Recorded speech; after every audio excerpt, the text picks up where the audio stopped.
샬롬, 평안하십니까? 요한복음 4장 46절에 47절 말씀 보겠습니다. 예수께서 다시 갈릴리 가나에 이르시니 전에 물로 포도주를 만드신 곳이라 왕의 신하가 있어 그 아들이 가버나움에서 병들었더니 그가 예수께서 유대로부터 갈릴리에 오심을 듣고 가서 청하되 내려오셔서 내 아들의 병을 고쳐주소서 하니 저가 거의 죽게 되었음이라. 왕의 신하가 자기 아들이 죽을 병이 들어 예수님을 찾아온 거예요. 왕의 신하라면 당연히 돈도 있고 권세도 가진 사람일 겁니다.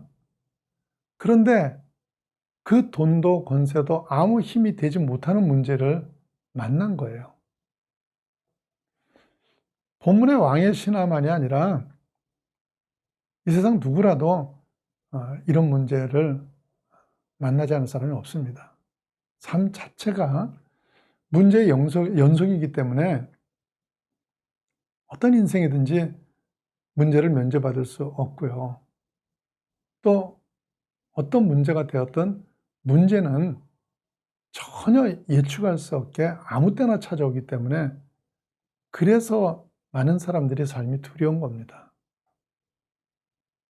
그런데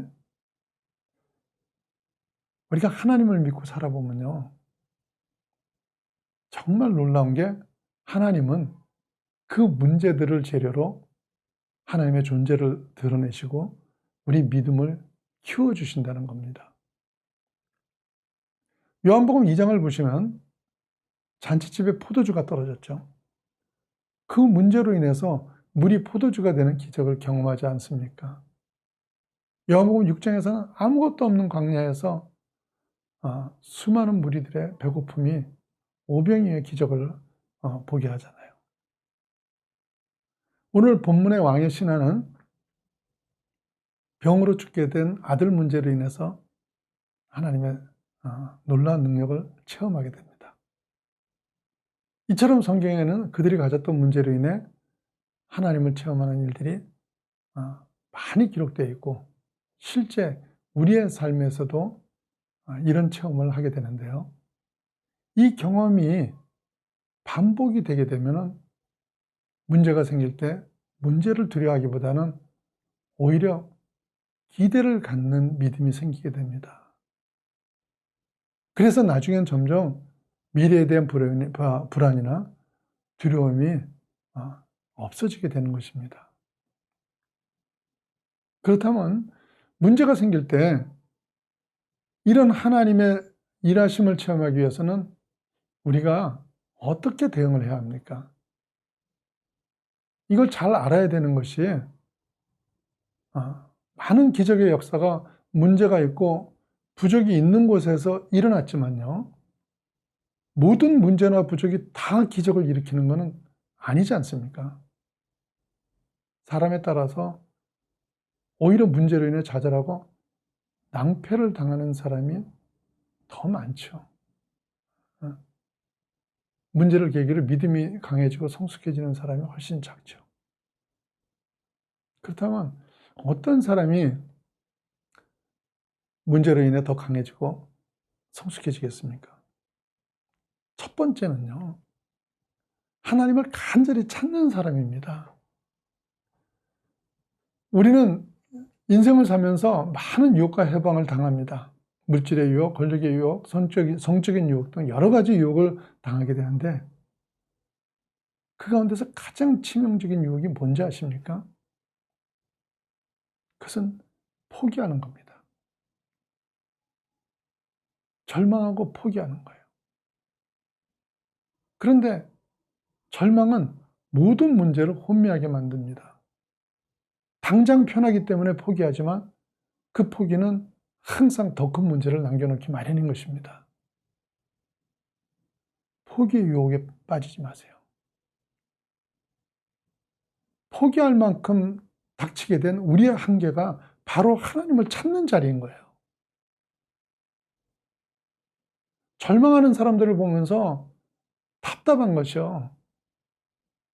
아무 다른 해결의 길도 없으면서 왜 하나님조차도 찾지를 않는지 모르겠어요.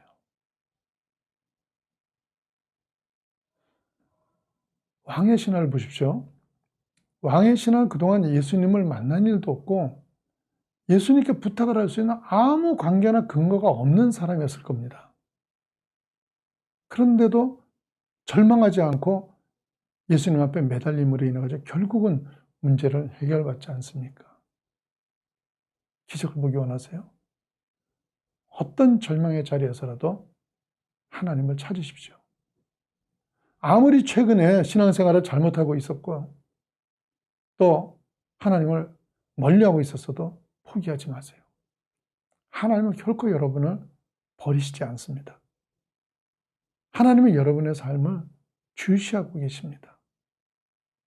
여러분의 문제를 재료로 삼아서 하나님을 알리시기를 원합니다. 자, 그 다음에 두 번째로 약점 때문에 기적을 체험한 경우가 많다는 걸 기억하셔야 됩니다. 이태리 명지혜자 토스카니니는 악보를 제대로 못 볼 정도의 근시였습니다. 그는 원래 관현악 때문에 첼로 연주자였는데 악보를 못 보니까 항상 곡 전부를 외워서 연주를 했던 거예요. 그렇게 지내던 어느 날 연주회 직전에 지휘자가 갑자기 쓰러졌습니다. 그런데 오케스트라 단원 중에서 곡 전부를 외우고 있는 사람은 토스카니니 뿐이어서 어쩔 수 없이 그가 임시 지휘를 하게 되는데요. 그것이 바로 대지휘자 토스카니니를 탄생하게 된 계기가 됩니다. 그러니까 토스카니니의 치명적인 약점은 오히려 하나님의 기적을 만나는 기회가 됐던 것입니다. 성경에는 약점으로 인해서 하나님의 기적을 체험한 사람들이 많이 있습니다. 삭개오는 키 작은 것 때문에 뽕나무에 높이 올라갔다 예수님 만나죠. 막달라 마리아는 7 귀신이 든 창녀라는 약점 때문에 예수님을 만나게 됐고요. 그리고는 옥합을 깨뜨린 여인이 되죠. 사도 바울도 자신의 약점으로 인해서 그리스도의 능력이 드러나는 것을 기뻐했어요. 아까 말씀드린 토스카니니가 자신의 약점을 한탄만 했더라면 그에게 기회가 왔겠습니까? 실망만 하고 있었으면 첼로 연주자조차도 못 됐을 거예요. 여러분, 약점 앞에, 문제 앞에 절망하지 마세요. 주저앉지 마세요. 나의 약점이 바로 하나님의 기적이 일어날 자리임을 믿으시기 바랍니다. 여러분 삶 가운데 문제가 있어요. 두려워하지 마십시오. 모든 하나님의 기적은 문제가 있는 곳에서 일어났습니다. 여러분의 인생 가운데 문제가 없기를 바란다면 그런 소망은 이루어지지도 않지만요. 이루어져도 여러분에게 결코 좋은 일만은 아닌 것을 아셔야 됩니다. 여러분, 밝은 태양만 비추는 땅은 뭐가 되죠? 사막이 되잖아요. 때로는 태풍도 폭우도 다 있어야 되는 겁니다. 몸을 도사리고 피하기만 해서는요, 결코 건강한 신자로 서지 못합니다. 키우만 여사가 쓴 사막의 생수라는 책에 보면요, 뇌교치의 유충이 주둥이가 좁은 그 고치를 통과해서 나오는 걸 묘사한 대목이 있습니다. 너무나도 좁은 구멍으로 혼신의 힘을 다하면서 나오는 곤충이 불쌍해서 키우만 여사가 그 입구를 가위로 조금 잘라줬더니 나방이 날지를 못하더라는 거예요. 그런데 왜 좁은 구멍을 그렇게 힘들게 통과해야 되는지 아십니까? 그 비좁은 구멍을 통과해서 나오는 동안에 나방은 온몸에 압력이 가해지면서 몸에 채워져 있던 기름이 날개 구석구석으로 들어가게 됩니다. 그래야만 몸이 날렵하게 되고 날개에 힘이 생겨서 하늘을 날 수 있게 된다는 거예요. 그런데 키우만 여사가 구멍을 약간 크게 해서 그 힘든 걸 면하게 해줬더니 나방이 퉁퉁 부른 몸에다가 구불구불한 날개를 달고 나오더라는 거예요. 통과해야 될 고난은 통과를 해야지만 자기 구실을 하는 나방이 되는 것이었습니다. 하나님은 우리를 누구보다도 잘 알고 계십니다. 우리에게 문제를 허락하실 때는 그 문제로 인해서 우리에게 만들어져야 될 부분이 있기 때문입니다.